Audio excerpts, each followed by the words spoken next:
by headline or title, The Death Penalty in Arizona. Thank you. The history. The state's first prison was constructed in Florence, Arizona in the early 1900s. Florence prison was equipped with a death chamber located one floor above the cells of death row. The chamber itself was a scaffold and in the floor a trapdoor. Death sentences been carried out since 1910, and executions by hanging. Jose Lopez was the first individual on January 5th, 1910. After the execution of Lopez, 8 more individuals were executed by hanging.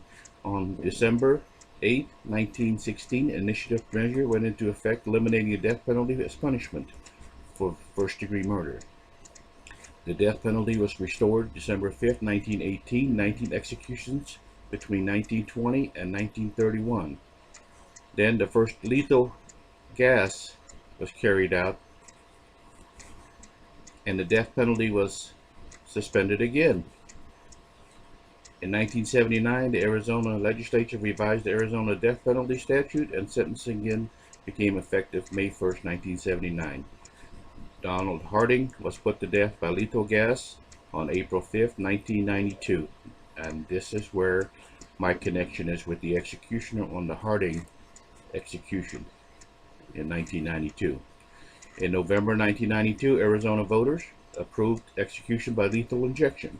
Now any person who commits a crime to November 25th, 1992 may choose execution by lethal gas or lethal injection. My association with an Arizona correctional professional was most interesting when we sat there and talked about his role as an executioner. He was somewhat reluctant to talk about his job as a hangman, a metaphor, because it's such a controversial task. However, he was willing to share with me his own personal experiences, and realizing that this story is sensitive in nature and restricted, I made it as general as possible as he agreed to talk to me. This man was a very sincere and empathetic individual. He didn't seem to express his opinion or feeling about the death penalty one way or the other. He is no doubt a true professional with an outgoing personality, and definitely not a stereotype individual for such a job. It can be said that he was an earnest man, and he cared about everybody he worked with. He was a perfectionist at heart. He carries out his orders well, and it's fair to say that after every execution, he was involved in a matter of discussing medically, legally, and confidentially, making the process a little bit more better, or refined, or dignified. I've been participated in 3 execution rounds and 2 actual readings of the death warrant. Currently, there are 121 men and 3 women sitting on death row, and a couple of years ago, the state execution was put on hold because of a challenge by an inmate in the state of Kentucky. That has since been cleared, and executions have been ongoing, and death warrants are read as the deed is done. Again, when we do these executions, there's a lot of practice to make it perfect.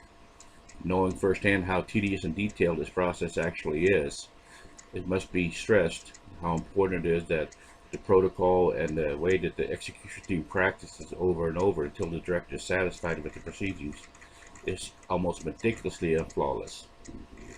Executions after Landrigan's death: 2, 4, 6, 8, 9 people since I left the department.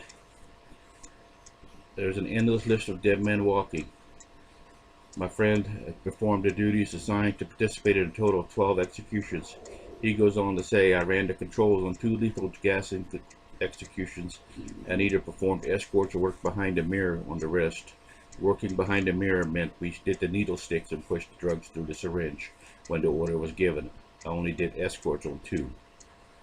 Again, Jim goes into recalling some of the names that he was participating in, and some of them were high-profile criminals.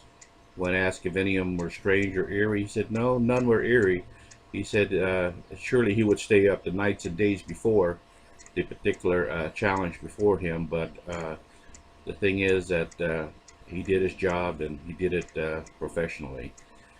He did talk about the Legrand brothers and how they couldn't make up their mind between the gas chamber and the lethal injection, so they flipped the coin. As always, This is a controversial topic, and I appreciate you listening to me.